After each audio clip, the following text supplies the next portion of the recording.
Hello, once again. Thank you for tuning in.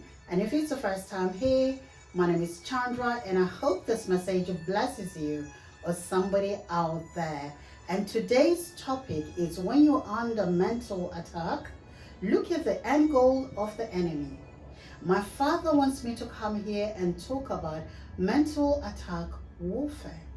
When the enemy attacks a person, he starts with the mind by instilling fear in them. The goal of the warfare is to drive you into a certain direction or get you into an agreement with the enemy. That's why you need to know the tricks of the enemy and learn how to fight effectively. And you have to look at the objective, look at the end goal. Then you can derail the enemy. When God gives you a vision, Satan will try and attack that, and he often attacks at the start of things so that you can give up. Never give up. Eve, the Bible tells us that Eve in Genesis was attacked at the beginning of the world. Satan made sin look so attractive and caused Eve to question God's goodness and God's reasonableness and God's command. He attacked her mind by planting seed that her and Adam didn't need God. They could become their own gods. And the same thing happened to Jesus. After he fasted for 40 days and 40 nights in the wilderness, the enemy attacked him because that was the beginning of his ministry. He knew that Jesus was hungry. Then he went to him and tempted Jesus to turn stones into bread because he knew he was hungry. And also he knew that he has the power to do so.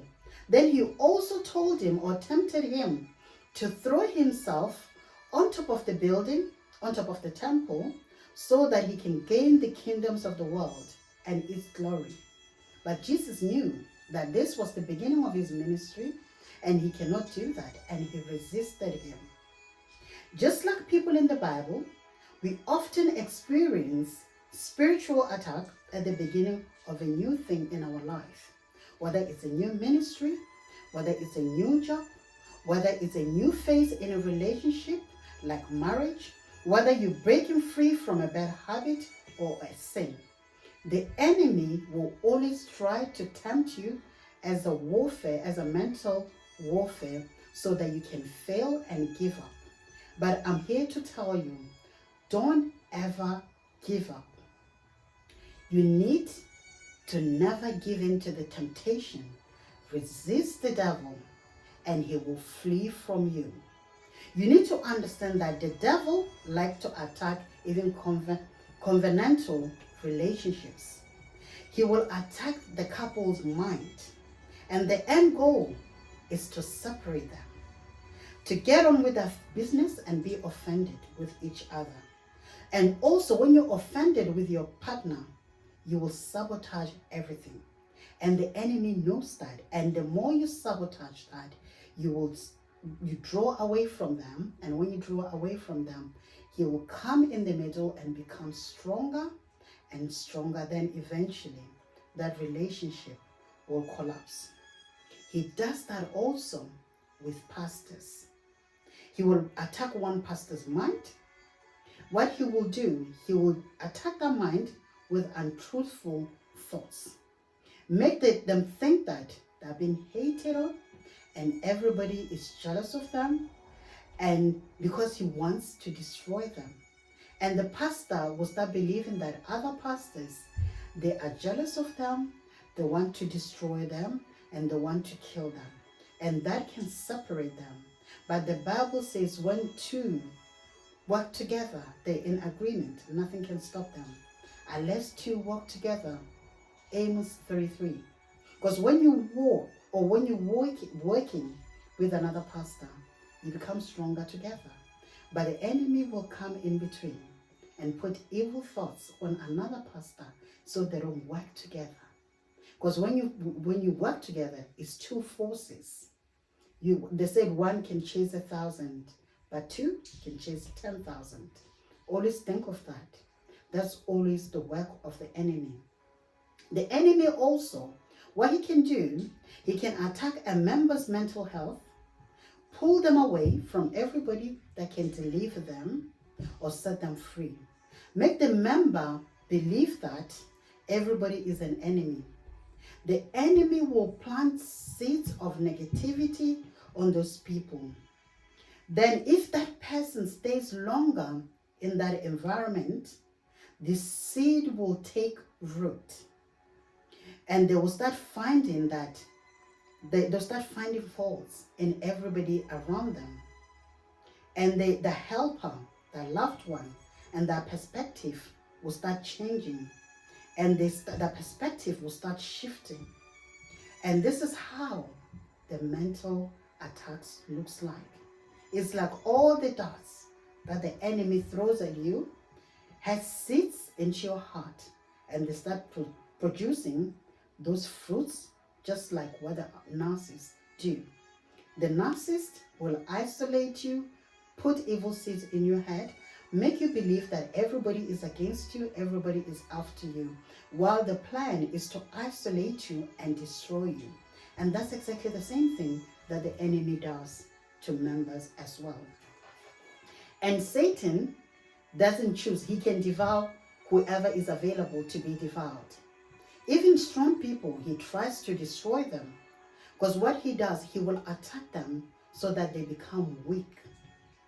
And think about Eve. Eve was a strong woman. She was the first woman on earth. Think about Job. He was strong. Even Jesus, he was strong. These are strong people in their faith, and they had a close walk with God. And what the enemy will do, he will try and attack a strong person, and a person that is strong and intentional, until they become emotional. He loves emotional people, because emotional people can easily relinquish their power and their position in Christ, which is being more than a conqueror. Powerful, strong lions of Judah. But he will torment you with evil thoughts, torment you until you become weak. And when you're weak, you become emotional. And when you're emotional, you can easily relinquish your power. And that's what he knows. He wants you to do. Because he knows that whenever you feel emotional, you will do anything to make yourself feel better. You become slaves to your feelings, your emotions. And your emotions becomes your God. He knows that. And the only way you can become strategic is by studying the Word of God. David once said, I store your words in my heart so that I may not sin against thee. We all should strive to be like David.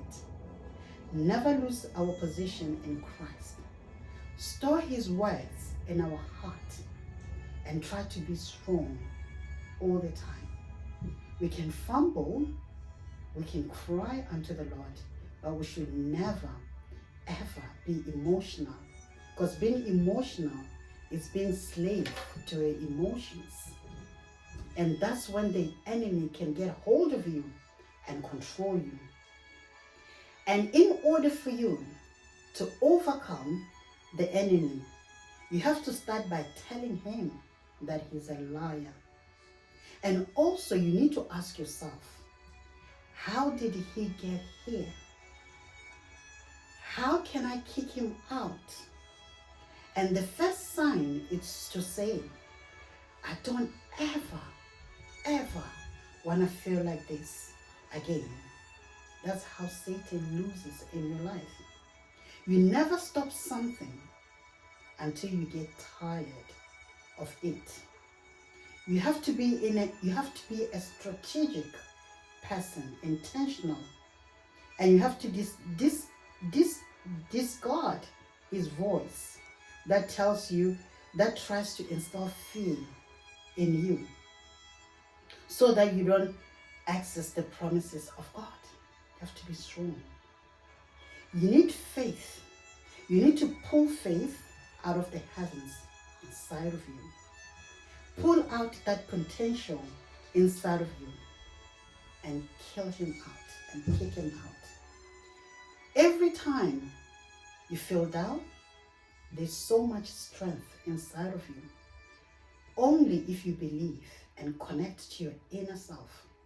You need to remember that when you're baptized by the Holy Spirit, there's power that enters you. And that power, it's only you who can access that power.